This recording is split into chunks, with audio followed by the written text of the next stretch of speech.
Hi everyone, welcome to the course on chemistry. In that we are discussing about states of matter.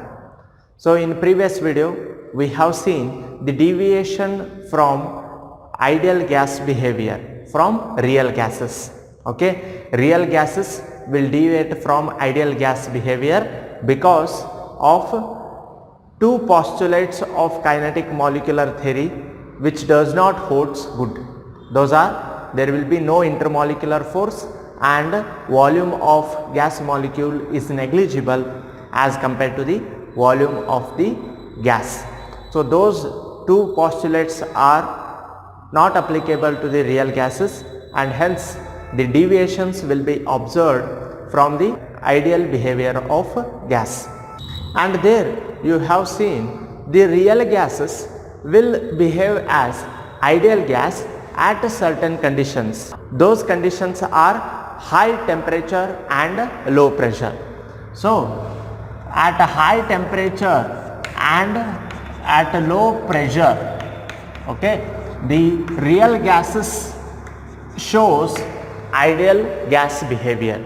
And here remember, the temperature at which real gases shows ideal gas behavior is said to be Boyle's temperature. Boyle's temperature or Boyle's point. Okay. So the temperature at which real gases shows ideal behavior are said to be Boyle's temperature. ಯಾವ ಟೆಂಪರೇಚರಿಗೆ real gas ಇದ್ದಿದ್ದು ideal gas behaviour ತೋರಿಸುತ್ತಲ್ಲ ಅದಕ್ಕೆ ನಾವೇನಂತ ಹೇಳ್ತೀವಿ, boils temperature ಅಂತ ಹೇಳ್ತೀರಿ. ನಾವು what are the differences between ideal gas and real gas, that we will study now.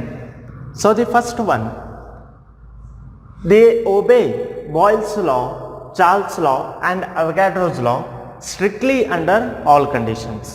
That you already know.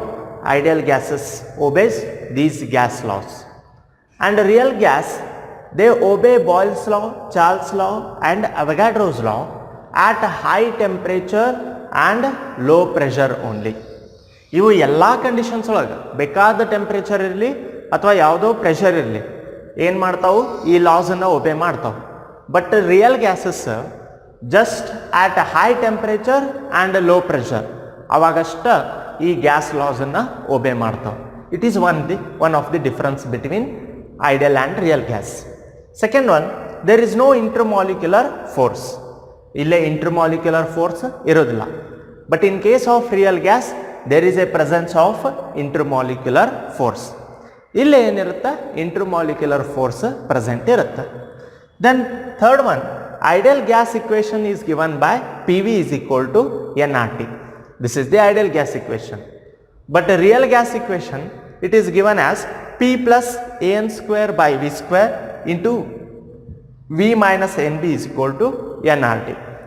So that is also known as van der Waals equation. And the Z value for ideal gas is equal to 1. Z means compressibility factor. For real gas, the value of Z, it may be greater than 1 or less than 1.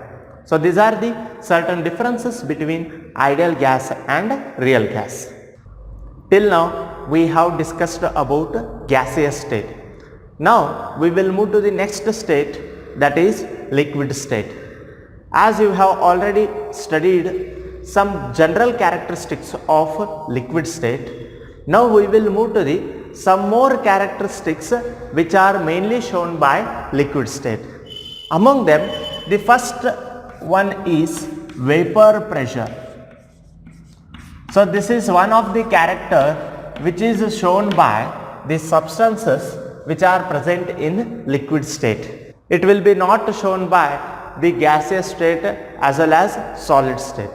Okay, the vapor pressure, it is mainly applicable to liquid state. So what does this vapor pressure means? So before that, you should know what is vapor. Vapor ಅಂತ ಹೇಳಿದ್ರೆ ಏನು? Vapor means, when you simply take the example, the water, okay, so when you heat that water, it will gets converted into gaseous state. Okay, water gets converted into gaseous state. But we won't say it as gas. We will say it as the vapor.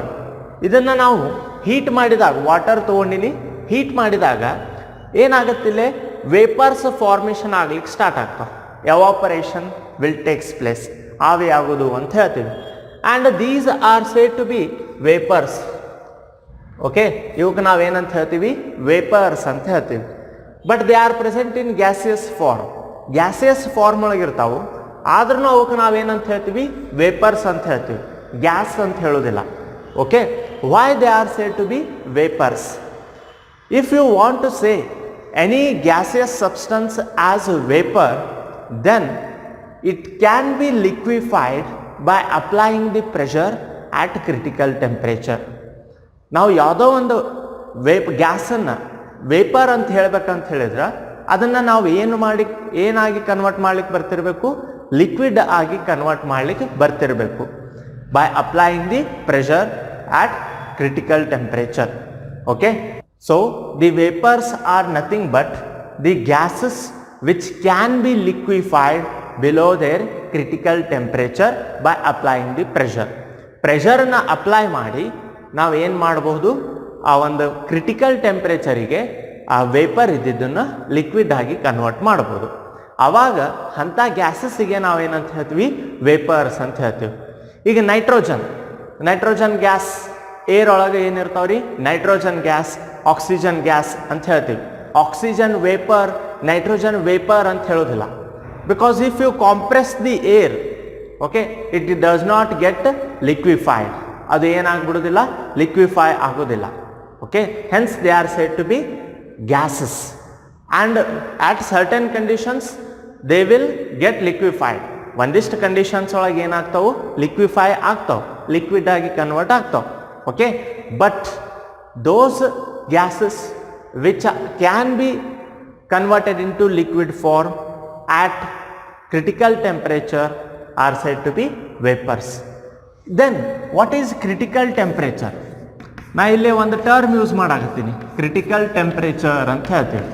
Okay, so what does this critical temperature means? This is the temperature above which gases cannot be liquefied. ಇದನ್ನು ಏನಂತ ಹೇಳ್ತೀವಿ, ಯಾವುದೋ ಒಂದು ಗ್ಯಾಸನ್ನು ನೀವು liquid ಆಗಿ convert ಮಾಡ್ಬೇಕಾತಂತ ಹೇಳಿದ್ರೆ ಅವಾಗ ಒಂದಿಷ್ಟು ಪರ್ಟಿಕ್ಯುಲರ್ ಟೆಂಪ್ರೇಚರನ್ನು ನೀವೇನು ಮಾಡಬೇಕು, ಮೇಂಟೈನ್ ಮಾಡಬೇಕು. ಆ ಟೆಂಪ್ರೇಚರ್ ದಾಟಿ ಹೋತು ಅಂತ ಹೇಳಿದ್ರೆ ಆ ಒಂದು ಗ್ಯಾಸ್ ಲಿಕ್ವಿಡ್ ಆಗಿ ಕನ್ವರ್ಟ್ ಮಾಡಲಿಕ್ಕೆ ಆಗೋದಿಲ್ಲ. ಅಂಥ ಟೆಂಪ್ರೇಚರಿಗೆ ನಾವೇನಂತ ಹೇಳ್ತೀವಿ, ಕ್ರಿಟಿಕಲ್ ಟೆಂಪ್ರೇಚರ್ ಅಂತ ಹೇಳ್ತೀವಿ. For simply take the example, any gas A ಅನ್ನೋ ಗ್ಯಾಸ್ ಅದ ಅಂತ ಹೇಳಿ ತಿಳ್ಕೊರಿ. ಈಗ ಈ ಎ ಅನ್ನೋ ಗ್ಯಾಸನ್ನು ನಾ ಏನು ಮಾಡಬೇಕು, ಲಿಕ್ವಿಡ್ ಆಗಿ ಕನ್ವರ್ಟ್ ಮಾಡಬೇಕು. ಲಿಕ್ವಿಡ್ ಆಗಿ ಕನ್ವರ್ಟ್ ಮಾಡಬೇಕಾದಾಗ suppose at 150 degree Celsius the gases gets converted into liquids. 150 degree ಸೆಲ್ಸಿಯಸ್ಸಿಗೆ ಯಾವುದೋ ಒಂದು ಗ್ಯಾಸ್ ಅದ ಎ ಅನ್ನೋದು, ಅದನ್ನು ನಾ ಪ್ರೆಷರನ್ನು ಅಪ್ಲೈ ಮಾಡ್ತೀನಿ. ಪ್ರೆಷರ್ ಅಪ್ಲೈ ಮಾಡಿದಾಗ ಅದು ಏನಾಗುತ್ತೆ, ಗ್ಯಾಸ್ ಇದ್ದಿದ್ದು ಲಿಕ್ವಿಡ್ ಆಗಿ ಕನ್ವರ್ಟ್ ಆಗುತ್ತೆ. ಅದನ್ನು ನಾನು 160 ಡಿಗ್ರಿ ಸೆಲ್ಸಿಯಸ್ ಅಂತ ಹೇಳಿ ತೊಗೊಂಡೆ ಅಂತ ಹೇಳಿದ್ರೆ ಟೆಂಪ್ರೇಚರ್, ಅದು ಗ್ಯಾಸ್ ಇದ್ದಿದ್ದು ಏನಾಗೋದಿಲ್ಲ, ಲಿಕ್ವಿಡ್ ಆಗಿ ಕನ್ವರ್ಟ್ ಆಗೋದಿಲ್ಲ. ಯು ಮೇ ಅಪ್ಲೈ ಪ್ರೆಷರ್, ನೀವು ಪ್ರೆಷರ್ ಅಪ್ಲೈ ಮಾಡ್ಬೋದು, ಅಪ್ಲೈ ಮಾಡಿದರೂ ಏನಾಗೋದಿಲ್ಲ, gases cannot be converted into liquid form. And if you take 140 degree Celsius temperature, ನೀವು 140 ಡಿಗ್ರಿ ಸೆಲ್ಸಿಯಸ್ ಟೆಂಪ್ರೇಚರ್ ತೊಗೊತೀರಿ, ತೊಗೊಂಡು ಪ್ರೆಷರನ್ನು ಹಾಕ್ತೀರಿ, ಆವಾಗ ಗ್ಯಾಸ್ ಏನಾಗಿ ಕನ್ವರ್ಟ್ ಆಗುತ್ತೆ, ಲಿಕ್ವಿಡ್ ಆಗಿ ಕನ್ವರ್ಟ್ ಆಗುತ್ತೆ. Or you may take 130 degree Celsius, ಅವಾಗೂ ಗ್ಯಾಸ್ ಇದ್ದಿದ್ದು ಏನಾಗುತ್ತೆ, ಲಿಕ್ವಿಡ್ ಆಗಿ ಕನ್ವರ್ಟ್ ಆಗುತ್ತೆ. ಫಾರ್ ದಿಸ್ ಗ್ಯಾಸ್, ಯಾವ ಗ್ಯಾಸ್ ಇದು, ಎ ಅನ್ನುವಂಥ ಗ್ಯಾಸ್, 150 ಡಿಗ್ರಿ ಸೆಲ್ಸಿಯಸ್ವರೆಗೂ ನೀವು ಗ್ಯಾಸ್ ಇದ್ದಿದ್ದು ಏನು ಮಾಡ್ಬೋದು, ಲಿಕ್ವಿಡ್ ಆಗಿ ಕನ್ವರ್ಟ್ ಮಾಡ್ಬೋದು. Okay, but above 150 degree Celsius we cannot convert this gas A into liquid form by applying the pressure. ಪ್ರೆಷರನ್ನು ಅಪ್ಲೈ ಮಾಡಿ ಈ ಗ್ಯಾಸನ್ನು, ಎ ಅನ್ನುವಂಥ ಗ್ಯಾಸನ್ನು ಲಿಕ್ವಿಡ್ ಆಗಿ ನೀವು ಕನ್ವರ್ಟ್ ಮಾಡಲಿಕ್ಕೆ ಬರೋದಿಲ್ಲ. ಯಾವ ಟೆಂಪ್ರೇಚರ್ 150 ಡಿಗ್ರಿ ಸೆಲ್ಸಿಯಸ್ ಅಬೋವ್ ಇತ್ತು ಅಂತ ಹೇಳಿದ್ರೆ. ಸೊ ದಿಸ್ 150 ಅದಕ್ಕಿಂತ ಕಡಿಮೆ ಇರಲಿ ಏನಾಗುತ್ತಾ ಲಿಕ್ವಿಡ್ ಆಗಿ ಕನ್ವರ್ಟ್ ಮಾಡ್ಬೋದು. ಬಟ್ ಅದಕ್ಕಿಂತ ಹೆಚ್ಚು ಮಾಡಿದ್ರಿ ಅಂತ ಹೇಳಿದ್ರೆ ಅವಾಗ ನಿಮಗೇನು ಮಾಡ್ಲಿಕ್ಕೆ ಬರೋದಿಲ್ಲ, ಲಿಕ್ವಿಡ್ ಆಗಿ ಕನ್ವರ್ಟ್ ಮಾಡಲಿಕ್ಕೆ ಬರೋದಿಲ್ಲ. So the temperature above which the gas cannot be liquefied is said to be critical temperature. ಈಗ ಈ ಗ್ಯಾಸ್ ಏದ್ ಕ್ರಿಟಿಕಲ್ ಟೆಂಪ್ರೇಚರ್ ಎಷ್ಟಾಗತ್ತೆ ರೀ 150 ಡಿಗ್ರಿ ಸೆಲ್ಸಿಯಸ್. ಯಾಕಂದ್ರೆ ಇದಕ್ಕಿಂತ ಹೆಚ್ಚು ಟೆಂಪ್ರೇಚರ್ ಇಟ್ರಿ ಅಂತ ಹೇಳಿದ್ರೆ ಗ್ಯಾಸಸ್ಸನ್ನು ಲಿಕ್ವಿಡ್ ಆಗಿ ಕನ್ವರ್ಟ್ ಮಾಡಲಿಕ್ಕೆ ಬರೋದಿಲ್ಲ. For this different gases have different critical temperature. ಬೇರೆ ಬೇರೆ ಗ್ಯಾಸಸ್ ಬೇರೆ ಬೇರೆ ಕ್ರಿಟಿಕಲ್ ಟೆಂಪ್ರೇಚರನ್ನು ಹೊಂದಿರ್ತಾವೆ. Okay, so for this gas 150 degree is the critical temperature because above which it cannot be liquefied. ಏನು ಮಾಡ್ಲಿಕ್ಕೆ ಬರೋದಿಲ್ಲ, ಲಿಕ್ವಿಡ್ ಆಗಿ ಕನ್ವರ್ಟ್ ಮಾಡಲಿಕ್ಕೆ ಬರೋದಿಲ್ಲ. Such temperature above which the gas cannot be liquefied is said to be critical temperature. And below critical temperature, if we liquefy the gas, then that thing is said to be vapor. ಅವಾಗ ಅದಕ್ಕೆ ನಾವೇನಂತ ಹೇಳ್ತೀವಿ, vapours ಅಂತ ಹೇಳ್ತೀವಿ. Okay, ಅಂದ್ರೆ ನೀವು pressure apply ಮಾಡಿ ಏನಾಗಿ ಕನ್ವರ್ಟ್ ಮಾಡ್ಬೇಕು, ಅದನ್ನು ಲಿಕ್ವಿಡ್ ಆಗಿ ಕನ್ವರ್ಟ್ ಮಾಡಲಿಕ್ಕೆ ಬರ್ತಿರ್ಬೇಕು. ಅವಾಗ ಅದಕ್ಕೆ ನಾವೇನಂತ ಹೇಳ್ತೀವಿ, ವೇಪರ್ಸ್ ಅಂತ ಹೇಳ್ತೀವಿ. ಸಿಂಪ್ಲಿ ನೀವು ವಾಟರ್ ಹೀಟ್ ಮಾಡ್ಬೇಕಾದ್ರೆ ಈಗ ಮೇಲೆ ಇದ್ರ ಮೇಲೆ ನೀವು ಏನಾದರೂ ಒಂದು ಪ್ಲೇಟ್ ಇಟ್ಬಿಟ್ರಿ ಅಂತ ಹೇಳಿದ್ರೆ, ಕ್ಲೋಸ್ ಮಾಡಿಬಿಟ್ರಿ ಅಂತ ಹೇಳಿದ್ರೆ ಆ ವೇಪರ್ ಇದ್ದಿದ್ದು ಏನಾಗಿ ಕನ್ವರ್ಟ್ ಆಗುತ್ತಾ, ಲಿಕ್ವಿಡ್ ಆಗಿ ಕನ್ವರ್ಟ್ ಆಗುತ್ತೆ. And hence it is said to be water vapour. ಅದಕ್ಕೆ ನಾವು ಅದನ್ನು ಏನಂತ ಕರಿತೀವಿ, ವಾಟರ್ ವೇಪರ್ ಅಂತ ಹೇಳಿ ಕರಿತೀವಿ. And another thing, the conversion of gases into liquid by applying the pressure and by lowering the temperature is said to be liquefaction of gases. ಅವಕ್ಕೆ ನಾವೇನಂತ ಹೇಳ್ತೀವಿ, ಲಿಕ್ವಿಫ್ಯಾಕ್ಷನ್ ಅಂತ ಹೇಳ್ತೀವಿ. Liquefaction means conversion of gas into liquid is said to be liquefaction. Gas ಇದ್ದಿದ್ದನ್ನು liquid ಆಗಿ convert ಮಾಡುವಂಥ ಪ್ರೊಸೆಸ್ಸಿಗೆ ಏನಂತ ಹೇಳ್ತೀರಿ, ಲಿಕ್ವಿಫ್ಯಾಕ್ಷನ್ ಅಂತ ಹೇಳ್ತೀವಿ. ಆ ಲಿಕ್ವಿಫ್ಯಾಕ್ಷನ್ ಯಾವಾಗ ಪಾಸಿಬಲ್ ಇರುತ್ತಾ, liquefaction will takes place if there is low temperature and high pressure. Pressure ಜಾಸ್ತಿ ಮಾಡಿ ಟೆಂಪ್ರೇಚರ್ ಕಡಿಮೆ ಮಾಡಿದ್ವಿ ಅಂತ ಹೇಳಿದ್ರೆ ಅವಾಗ ನಾವು ಏನು ಮಾಡ್ಬೋದು, ಗ್ಯಾಸ್ ಇದ್ದಿದ್ದನ್ನು ಲಿಕ್ವಿಡ್ ಆಗಿ ಕನ್ವರ್ಟ್ ಮಾಡ್ಬೋದು. Okay, so the conversion of gas into liquid form is said to be liquefaction and this can be done by lowering temperature and by increasing the pressure. Pressure ಹೆಚ್ಚು ಮಾಡಬೇಕು, temperature ಕಡಿಮೆ ಮಾಡಬೇಕು, ಅವಾಗ gas ಇದ್ದಿದ್ದು liquid ಆಗಿ convert ಆಗುತ್ತೆ. Okay, and here what I have told, we are discussing about liquid state and in that one of the property of liquid is vapour pressure. So vapour is the gaseous substance which can be converted into liquid by applying the pressure below critical temperature ಅಂತ ಹೇಳ್ತೀವಿ. ನಾವು what is vapour pressure? Vapour pressure ಅಂತ ಹೇಳಿದ್ರೇನು? Vapor pressure is nothing but the pressure exerted by vapors. For example, I will consider the closed vessel. In that I have taken the water. ಈಗ ನಾ ಏನು ಮಾಡೀನಿ, ಒಂದು closed vessel ಅದ. Okay, ಅದರೊಳಗೆ ವಾಟರನ್ನು ತೊಗೊಂಡು ಹೀಟ್ ಮಾಡ್ಲಿಕ್ಕತ್ತೆ ಅಂತ ಹೇಳಿದ್ರೆ ಇಟ್ ವಿಲ್ ಪ್ರೊಡ್ಯೂಸಸ್ ವೇಪರ್ಸ್. ಏನು ಮಾಡತ್ತೆ ರೀ, ವೇಪರ್ಸ್ ಪ್ರೊಡ್ಯೂಸ್ ಆಗಲಿಕ್ಕೆ ಸ್ಟಾರ್ಟ್ ಆಗ್ತಾವೆ ಸ್ಲೋ ಆಗಿ. And as I increase the temperature, the more and more vapors will produce. ನಾ ಟೆಂಪ್ರೇಚರ್ ಹೆಚ್ಚು ಮಾಡಿದಂಗೆ ಪ್ರೆಷರ್ ವೇಪರ್ಸ್ ಏನಾಗ್ತಾವೆ, ಹೆಚ್ಚು ಪ್ರೊಡ್ಯೂಸ್ ಆಗಲಿಕ್ಕೆ ಸ್ಟಾರ್ಟ್ ಆಗ್ತಾವೆ. And the vapours they will get accumulated on the upper portion of this vessel and gets converted into liquid. ಆ vapours ನೀವು close ಮಾಡಿದಾಗ vapours ಏನಾಗ್ತಾವ್ರಿ, ಇಲ್ಲಿ vessel ಮೇಲೆ ಬರ್ತಾವು, ಇಲ್ಲೇ ಕ್ಲೋಸ್ಡ್ ಇರೋದ್ರಿಂದ ಇಲ್ಲಿ ವೇಪರ್ಸ್ ಇದ್ದಿದ್ದು ಏನಾಗುತ್ತೆ, ಲಿಕ್ವಿಡ್ ಆಗಿ ಕನ್ವರ್ಟ್ ಆಗ್ತಾವೆ. Okay, and it will happens when maximum vapours gets produces. And the rate of ಇಲ್ಲೇನಾಗತ್ತೆ ರೀ, ವೇಪರ್ಸ್ ಫಾರ್ಮ್ ಆಗೋದಕ್ಕೆ ನಾವೇನಂತ ಹೇಳ್ತೀವಿ, ಎವಾಪರೇಷನ್ ಅಂತ ಹೇಳ್ತೀವಿ. ಅಗೇನ್ ಆ ವೇಪರ್ ಇದ್ದಿದ್ದು ಲಿಕ್ವಿಡ್ ಆಗಿ ಕನ್ವರ್ಟ್ ಆಗೋದಕ್ಕೆ ಏನಂತ ಹೇಳ್ತೀವಿ, ಕಂಡೆನ್ಸೇಷನ್ ಅಂತ ಹೇಳ್ತೀವಿ.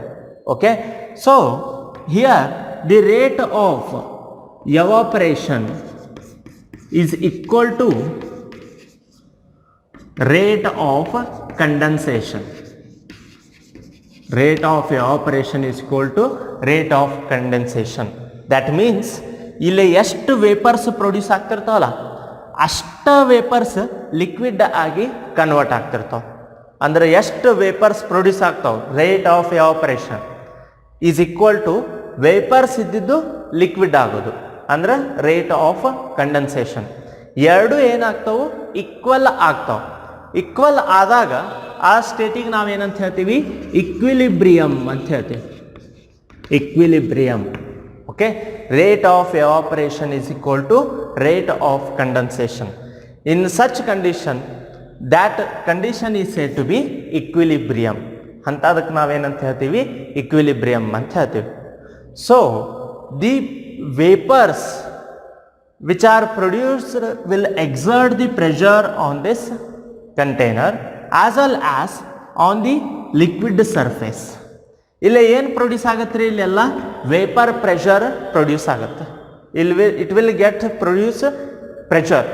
That pressure which is produced by the vapors above the surface of the liquid at equilibrium is said to be vapor pressure.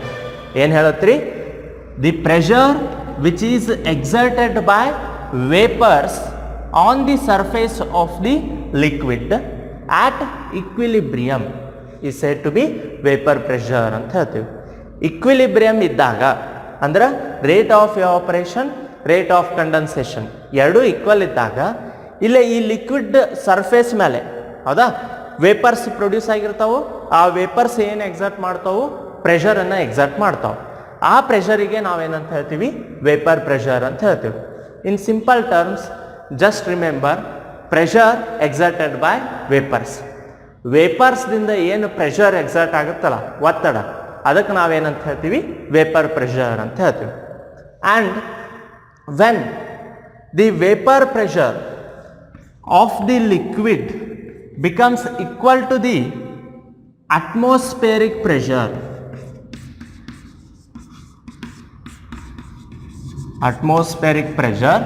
or external pressure, then that temperature is said to be boiling point.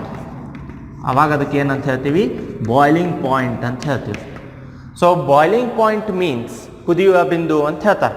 So boiling point is nothing but the temperature at which vapor pressure becomes equal to the external pressure, and that temperature is said to be boiling point ಅಂತ ಹೇಳ್ತೀವಿ.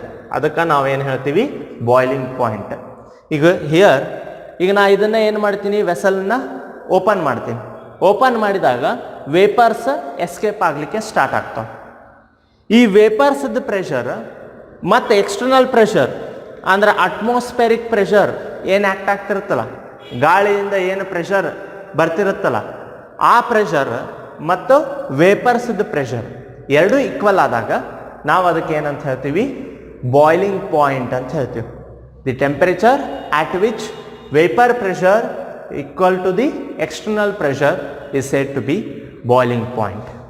And if the temperature at which vapor pressure becomes equal to the 1 atmospheric pressure, 1 atmospheric pressure ಅಂತ ಹೇಳಿದ್ರೆ ವಾತಾವರಣದೊಳಗಿರುವಂಥ ಒತ್ತಡ, ಹೌದಾ, ಅದಕ್ಕೆ ಏನು ಹೇಳ್ತೀವಿ, atmospheric pressure, denoted as ATM, atmospheric pressure ಅಂತ ಹೇಳ್ತೀವಿ. when the temperature at which vapor pressure becomes equal to the 1 atmospheric pressure, then it is said to be normal boiling point. ಅವಾಗ ಅದಕ್ಕೆ ನಾವೇನು ಹೇಳ್ತೀವಿ, ನಾರ್ಮಲ್ ಬಾಯ್ಲಿಂಗ್ ಪಾಯಿಂಟ್ ಅಂತ ಹೇಳ್ತೀವಿ. Normal boiling point. R simply, if the boiling point measured at 1 atmospheric pressure, then it is said to be normal boiling point. And if the boiling point is measured at 1 bar pressure, then it is said to be standard boiling point. Okay, 1 atm pressure, atmospheric pressure ತಗೊಂಡ್ರಿ ಅಂತ ಹೇಳಿದ್ರೆ ಅವಾಗ boiling ಪಾಯಿಂಟಿಗೆ ಏನಂತ ಹೇಳ್ತೀವಿ, normal boiling point ಅಂತ ಹೇಳ್ತೀವಿ. Suppose 1 bar pressure ತಗೊಂಡ್ರಿ ಅಂತ ಹೇಳಿದ್ರೆ ಸ್ಟ್ಯಾಂಡರ್ಡ್ ಬಾಯ್ಲಿಂಗ್ ಪಾಯಿಂಟ್ ಅಂತ ಹೇಳ್ತೀವಿ. And usually standard boiling point has lower value as compared to normal boiling point. ಯಾಕಂತ ಹೇಳಿದ್ರೆ 1 atmospheric pressure is greater than 1 bar pressure. ಇದು 1 ATM 1 ಬಾರ್ಕಿನ ವ್ಯಾಲ್ಯೂ ಏನಿರುತ್ತೆ, ಹೆಚ್ಚಿರುತ್ತೆ. ಪ್ರೆಷರ್ ಹೆಚ್ಚಾದ್ರೆ ಬಾಯ್ಲಿಂಗ್ ಪಾಯಿಂಟ್ನು ಏನಾಗುತ್ತೆ, ಹೆಚ್ಚಾಗುತ್ತೆ. For example, if I take the boiling point of water is 100 degree Celsius, that is normal boiling point. It is measured at 1 ATM. 1 atmospheric ಪ್ರೆಷರ್ದಾಗ boiling point of water ಎಷ್ಟಿರುತ್ತೆ, 100 degree Celsius ಇರುತ್ತೆ. ಅದ 1 bar pressure ತಗೊಂಡ್ರಿ ಅಂತ ಹೇಳಿದ್ರೆ standard boiling point, ಅವಾಗ ಏನಾಗುತ್ತೆ, 99.6 degree Celsius.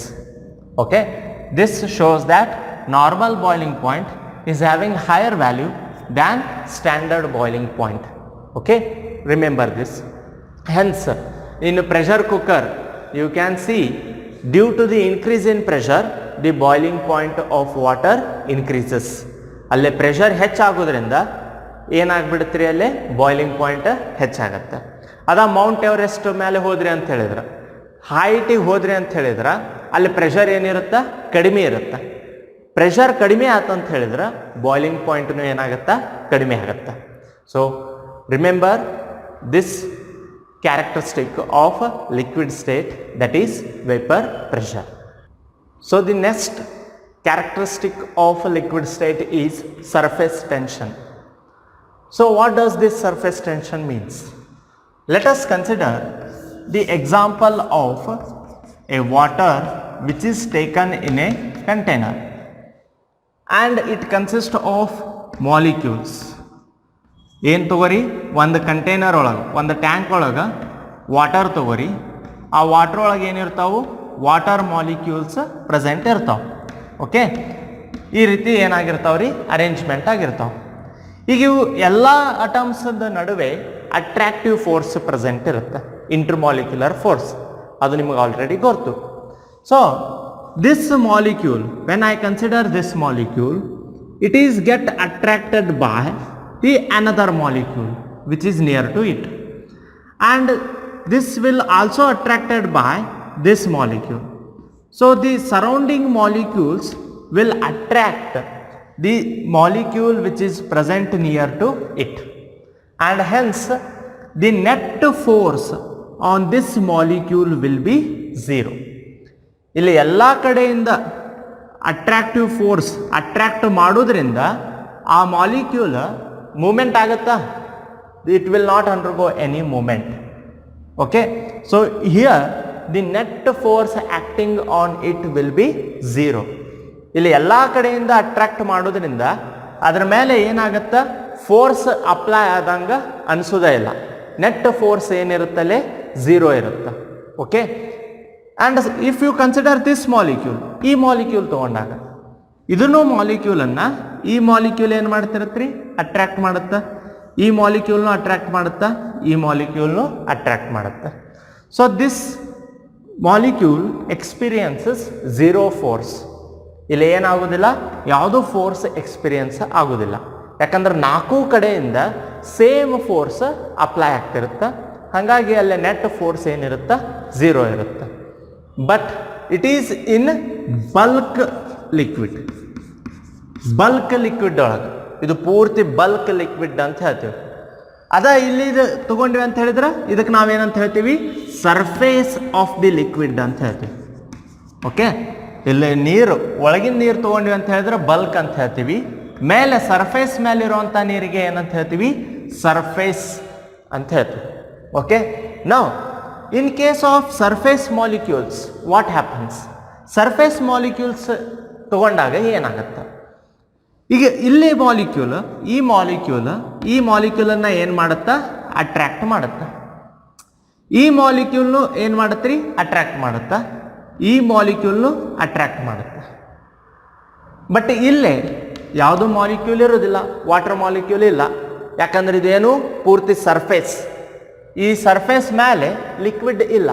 It is the surface of water. ಇಲ್ಲಿವರೆಗೂ ಮಾಲಿಕ್ಯೂಲ್ಸ್ ಅದಾವು. ಹಾಗಾಗಿ ಇಲ್ಲಿ 3 ಮಾಲಿಕ್ಯೂಲ್ಸ್ ಈ ಮಾಲಿಕ್ಯೂಲನ್ನು ಅಟ್ರಾಕ್ಟ್ ಮಾಡುತ್ತೆ.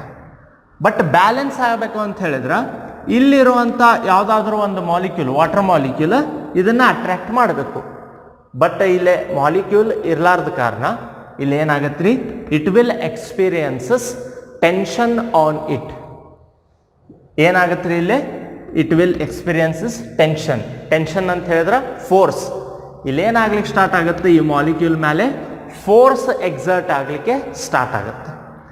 In the same manner here also, if we see this molecule, this will also experiences attractive force from this molecule.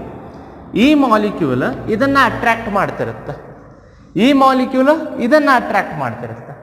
But ಇಲ್ಲೇ ಯಾವುದೋ molecule ಇರಲಾರ್ದಕ್ಕೆ ಇಲ್ಲೂ ಏನಾಗತ್ತೆ ರೀ, ಫೋರ್ಸ್ ಎಕ್ಸರ್ಟ್ ಆಗುತ್ತೆ ಫ್ರಾಮ್ ಅಬೋವ್ ಸರ್ಫೇಸ್. ಸೊ ಈ ಒಳಗಿರುವಂಥ ಮಾಲಿಕ್ಯೂಲ್, ಬಲ್ಕ್ ಒಳಗಿರುವಂಥ ಮಾಲಿಕ್ಯೂಲ್ ಈ ಮಾಲಿಕ್ಯೂಲನ್ನು ತನ್ನ ಕಡೆ ಏನು ಮಾಡುತ್ತೆ, ಅಟ್ರಾಕ್ಟ್ ಮಾಡಲಿಕ್ಕೆ ಸ್ಟಾರ್ಟ್ ಮಾಡುತ್ತೆ. ಯಾಕಂದರೆ ಇಲ್ಲಿ ಮೇಲ್ಗಡೆ ಯಾವುದೂ ಮಾಲಿಕ್ಯೂಲ್ ಇರೋದಿಲ್ಲ. So if there is any molecule, it will attract and it will experiences net force as 0. ಇಲ್ಲಿ ಮೇಲೆ ಯಾವುದಾದ್ರೂ ಮಾಲಿಕ್ಯೂಲ್ ಇದ್ರೆ ಇದ್ರ ಮೇಲೆ ನೆಟ್ ಫೋರ್ಸ್ ಏನಿರ್ತಿತ್ತು, 0 ಇರ್ತಿತ್ತು. ಬಟ್ ಇಲ್ಲೇ ಮಾಲಿಕ್ಯೂಲ್ ಇರಲಾರ್ದಕ್ಕೆ ಇದ್ರ ಮೇಲೆ ಏನು ಕ್ರಿಯೇಟ್ ಆಗುತ್ತಾ, ಫೋರ್ಸ್ ಕ್ರಿಯೇಟ್ ಆಗುತ್ತೆ. ಯಾಕಂದ್ರೆ ಇಲ್ಲಿರುವಂಥ ಮಾಲಿಕ್ಯೂಲ್ ಇದನ್ನು ಏನು ಮಾಡುತ್ತೆ ರೀ, ಅಟ್ರಾಕ್ಟ್ ಮಾಡುತ್ತೆ. And hence if I draw a line to the surface molecule, it will experiences force perpendicular to the line drawn to it. ಈ ಲೈನ್ ಏನು ಡ್ರಾ ಮಾಡಿರ್ತೀನಲ್ಲ, ಇದಕ್ಕೆ ಪರ್ಪೆಂಡಿಕ್ಯುಲರ್ ಆಗಿ, ಓಕೆ, ಲಂಬವಾಗಿ ಏನಾಗ್ತಿರುತ್ತ, ಫೋರ್ಸ್ ಎಕ್ಸರ್ಟ್ ಆಗ್ತಿರುತ್ತೆ. And that force which is acting on the line drawn perpendicular to the surface of the liquid is said to be surface tension. ಇಲ್ಲಿರುವಂಥ surface ಮ್ಯಾಲಿರುವಂಥ ಫೋರ್ಸಿಗೆ ನಾವೇನಂತ ಹೇಳ್ತೀವಿ, ಸರ್ಫೇಸ್ ಟೆನ್ಷನ್ ಅಂತ ಹೇಳ್ತೀವಿ. ಈಗ ಏನು ಮಾಡಬೇಕು, ಈಗ ಇಲ್ಲೇ ಸರ್ಫೇಸ್ ಮೇಲೆ ಏನಾಯ್ತು, ಫೋರ್ಸ್ ಹೆಚ್ಚಾಯ್ತು. ಫೋರ್ಸ್ ಹೆಚ್ಚಾಗಿದ್ದನ್ನು ಕಡಿಮೆ ಮಾಡ್ಕೋಬೇಕು. ಕಡಿಮೆ ಮಾಡ್ಕೋಬೇಕಂತ ಹೇಳಿ ಏನಾಗ್ತಾವು, molecules they will start to move inside the water. Means bulk ಒಳಗೆ, ಸರ್ಫೇಸ್ ಬ್ಯಾಡ್, ನನಗೆ ಒಳಗೆ ಹೋಗ್ತೀನಿ ಅಂಥೇಳಿ ಒಳಗೆ ಹೋಗಲಿಕ್ಕೆ ಸ್ಟಾರ್ಟ್ ಆಗ್ತಾವೆ. ಬಟ್ ಇಲ್ಲಿ ಆಲ್ರೆಡಿ ಮಾಲಿಕ್ಯೂಲ್ ಇರ್ತಾವೆ. So they will try to minimise their surface area. ಇಲ್ಲೇ ಸರ್ಫೇಸ್ ಏರಿಯಾ ಕಡಿಮೆ ಆಗಲಿಕ್ಕೆ ಟ್ರೈ ಮಾಡ್ತಾವೆ. ಸರ್ಫೇಸ್ ಮೇಲಿದ್ರೆ ಫೋರ್ಸ್ ಎಕ್ಸ್ಪೀರಿಯನ್ಸ್ ಆಗುತ್ತೆ, ಟೆನ್ಷನ್ ಕ್ರಿಯೇಟ್ ಆಗುತ್ತೆ. ಈಗ ಆ ಟೆನ್ಷನ್ ಏನಾಗಬೇಕು, ಅವಕ್ಕೆ ಕಡಿಮೆ ಆಗಬೇಕು. ಕಡಿಮೆ ಆಗ್ಬೇಕಂದ್ರೆ ಅವು ಏನು ಮಾಡಬೇಕು, ಸರ್ಫೇಸ್ ಮೇಲೆ ಇರಬಾರ್ದು, ಸರ್ಫೇಸನ್ನು ಕಡಿಮೆ ಮಾಡ್ಕೋಬೇಕು. So they will try to minimise their surface area and hence they will occupy the shape which is having minimum surface area. ಅವು ಸರ್ಫೇಸ್ ಏರಿಯಾ ಕಡಿಮೆ ಮಾಡ್ಕೊಳ್ಳಿಕ್ಕೆ ಟ್ರೈ ಮಾಡ್ತಾ ಹೋಗ್ತಾವು. ಹಾಗಾಗಿ ಲಾಸ್ಟಿಗೆ ಯಾವ ಶೇಪ್ ಅಕ್ಯುಪೈ ಮಾಡ್ಕೊತಾವ ಅಂತ ಹೇಳಿದ್ರೆ, the shape which is having minimum surface area.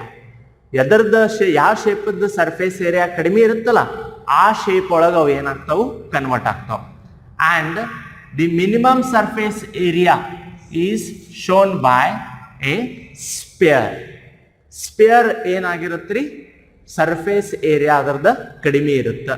ಬೇರೆ ಯಾವುದೋ ಟ್ರಯಾಂಗಲ್, ಸಿಲಿಂಡ್ರ್, ಕ್ಯೂಬಾಯ್ಡ್ ಎಲ್ಲದಕ್ಕೂ ಕಂಪೇರ್ ಮಾಡಿದಾಗ, ಓಕೆ, ಸ್ಪೆರಿಕಲ್, ಗೋಳಾಕಾರ ಅಂತ ಹೇಳ್ತೇವೆ, ಅದರದ್ದು ಸರ್ಫೇಸ್ ಏರಿಯಾ ಏನಿರುತ್ತೆ ರೀ, ಕಡಿಮೆ ಇರುತ್ತೆ. And hence the liquids will try to occupy the spherical shape ಅಂತ ಹೇಳ್ತೀವಿ. Hence water droplets are spherical in shape ಅಂತ ಹೇಳ್ತೀವಿ. ವಾಟರ್ ಡ್ರಾಪ್ಲೆಟ್ಸ್, ನೀರಿನ ಹನಿಗಳು ಯಾವ ಶೇಪ್ ಒಳಗಿರ್ತಾವ್ರಿ, ಸ್ಪೆರಿಕಲ್ ಸರ್ಫೇಸ್ ಒಳಗಿರ್ತಾವೆ. ಎಕ್ಸಾಕ್ಟ್ಲಿ ಏನಿರ್ತಾವು, ಸ್ಪೆರಿಕಲ್ ಸರ್ಫೇಸ್ ಒಳಗೆ, ಗೋಳಾಕಾರದೊಳಗಿರ್ತಾವು ಅಂತ ಹೇಳ್ತೀವಿ. ಯಾವುದೋ ಲಿಕ್ವಿಡ್ ಆಗಲಿ, ಯೂಶ್ವಲಿ ಲಿಕ್ವಿಡ್ ಇತ್ತು ಅಂತ ಹೇಳಿದ್ರೆ ಅದು ಯಾವ ಒಂದು ಇದು ತಗೊಳುತ್ತಾ, ಶೇಪನ್ನು, ಸ್ಪೆರಿಕಲ್ ಶೇಪನ್ನು ಏನು ಮಾಡುತ್ತಾ, ತಗೊಳುತ್ತೆ.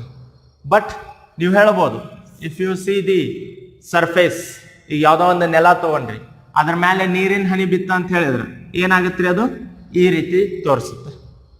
Because it does not have spherical shape. ನಾವು ಇದ್ರದ್ದು ಶೇಪ್ ಏನಿರೋದಿಲ್ಲ, ಸ್ಪೆರಿಕಲ್ ಇರೋದಿಲ್ಲ.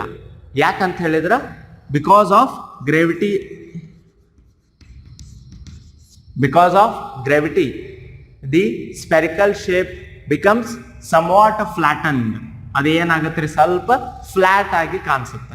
ಎಕ್ಸಾಕ್ಟ್ ಸ್ಪೆರಿಕಲ್ ಇರೋದಿಲ್ಲ, ಎಕ್ಸಾಕ್ಟ್ ಹಿಂಗ್ ರೌಂಡ್ ಇರೋದಿಲ್ಲ. ಓಕೆ, ಏನ್ ಕಾಣಿಸುತ್ತೆ, ಅದು ಸ್ವಲ್ಪ ಫ್ಲಾಟ್ ಆಗಿ ಕಾಣಿಸುತ್ತೆ. ಯಾಕೆ ಫ್ಲಾಟ್ ಆಗುತ್ತೆ ಅಂತ ಹೇಳಿದ್ರ, okay, because of gravitational force ಅಂತ ಹೇಳ್ತೀವಿ. So surface tension, it is responsible for the spherical shape of the water droplet R any liquid. ಬೇರೆ ಲಿಕ್ವಿಡ್ಸ್, ಮರ್ಕ್ಯೂರಿ ತಗೊಂಡ್ರಿ ಅಂತ ಹೇಳಿದ್ರೆ ಪಾದರಸ ಅಂತ ಹೇಳ್ತೀವಿ. ಅವು ಸರ್ಫೇಸ್ ಮೇಲೆ ಹಾಕಿದಾಗ ಶೇಪ್ ಏನಾಗತ್ತೆ ರೀ, ಅದರದ ಸ್ಪೆರಿಕಲ್ ಸರ್ಫೇಸ್ ಅನ್ನ ತಗೊಂತಾವ.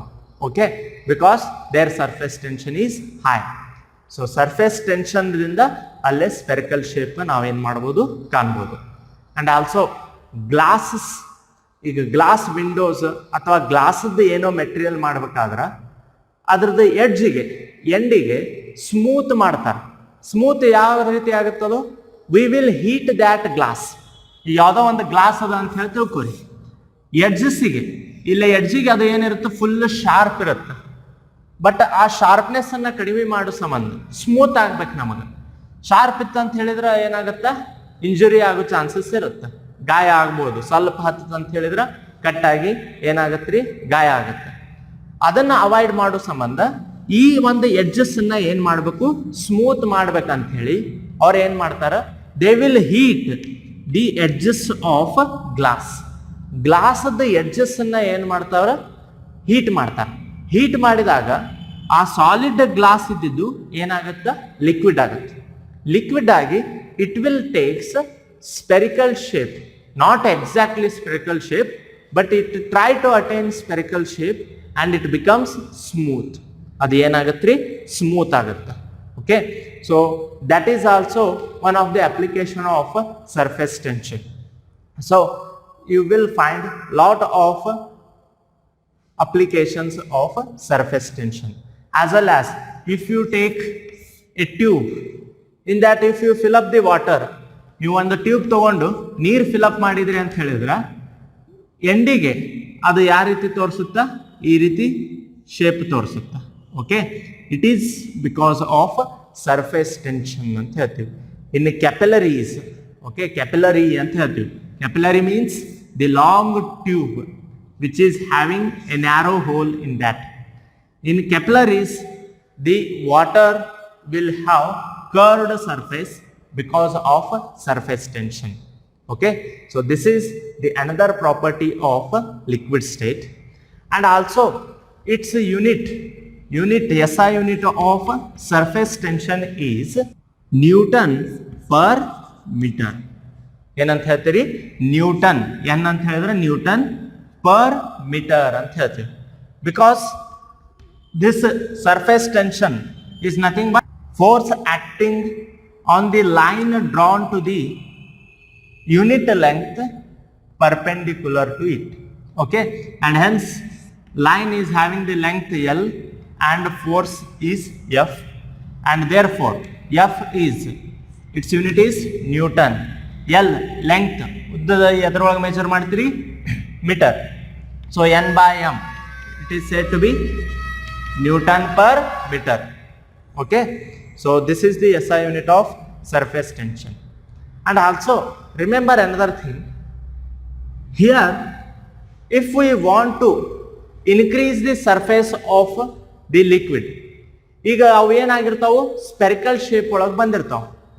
ಯಾಕಂದ್ರೆ ಸರ್ಫೇಸ್ ಏರಿಯಾ ಏನಾಗತ್ತಲ್ಲಿ ಕಡಿಮೆ ಆಗುತ್ತೆ. ಈಗ ಸರ್ಫೇಸ್ ಏರಿಯಾನ ಜಾಸ್ತಿ ಮಾಡ್ಬೇಕಂತ ಹೇಳಿದ್ರೆ ನಾವೇನ್ ಮಾಡಬೇಕು, we need to apply some energy. ಒಂದ್ ಸ್ವಲ್ಪ ಎನರ್ಜಿನ ಏನ್ ಮಾಡ್ಬೇಕಾಗತ್ತ, ಅಪ್ಲೈ ಮಾಡ್ಬೇಕಾಗತ್ತೆ. ಎನರ್ಜಿ ಯೂಸ್ ಮಾಡಿದಾಗ, ಶಕ್ತಿ ಯೂಸ್ ಮಾಡಿದಾಗ ಅಲ್ಲಿ ಏನಾಗತ್ತೆ, ಅದು ಸ್ವಲ್ಪ ಸ್ಪೆರಿಕಲ್ ಇದ್ದಿದ್ದು ಫ್ಲಾಟ್ ಆಗುತ್ತೆ. And that energy which is required to increase the surface area of the liquid is said to be surface energy. ಅದಕ್ಕೆ ಏನಂತ ಹೇಳ್ತೀವಿ? ಸರ್ಫೇಸ್ ಎನರ್ಜಿ ಅಂತ ಹೇಳ್ತೀವಿ. Remember this term. The energy which is required to increase the surface of the liquid is said to be surface energy.